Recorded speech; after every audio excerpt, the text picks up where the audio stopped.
মাননীয় প্রধানমন্ত্রীকে জবাব দিতে হবে কেন তিনি এটা বলছেন। জামাত ইসলামের কোন নেতা বলেছে আমার কাছে যে জান্নাতের টিকিট আছে বিক্রি করছি? টিকিট বিক্রির একটা কথা বলা হয়েছে। মাননীয় স্পিকার একটু প্লিজ। কোরআন মাজিদে একটি আয়াতকে কেন্দ্র করে এটা ভুল বোঝাবুঝি হচ্ছে। আল্লাহ তাআলা সূরা তওবার 111 নম্বর আয়াতে বলেছেন যে আল্লাহ তাআলা জান মালকে কিনে নিয়েছেন জান্নাতের বিনিময়ে। এটা আল্লাহর কথা। আপনি জানমাল দিবেন, বিক্রি করবেন, জান্নাতে যেতে পারবেন। জানমাল আল্লাহর পথে দিবেন না, আপনার কপালে জান্নাত হবে না। এটা আল্লাহর কথা, এটা মানুষের কথা না। আমি চ্যালেঞ্জ দিলাম, জামাত ইসলামের কোন নেতা বলেছে আমার কাছে যে জান্নাতের টিকিট আছে বিক্রি করছি? মাননীয় প্রধানমন্ত্রীকে জবাব দিতে হবে কেন তিনি এটা বলছেন। আমাদের ফখরুল ইসলাম সাহেব বলেছিলেন আমরা শরীয়তের আইন বিশ্বাস করি না। পরে অবশ্য আত্মসমর্পণ করে নির্বাচনের আগে বলেছেন শরীয়তের বিরুদ্ধে আমরা কোনো আইন আমরা পাশ করবো না।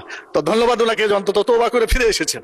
আমরা আল্লাহর আইন চাই, আপনারা আল্লাহর আইনের বিরোধিতা করবেন না বলেছেন। অতএব আসুন বাংলাদেশে মানুষের আইনের কবর রচনা করে কোরআনের আইন প্রতিষ্ঠা করি। রব্বুল আলামিন আল্লাহ তাআলা আমাদেরকে সে তৌফিক দান করুন।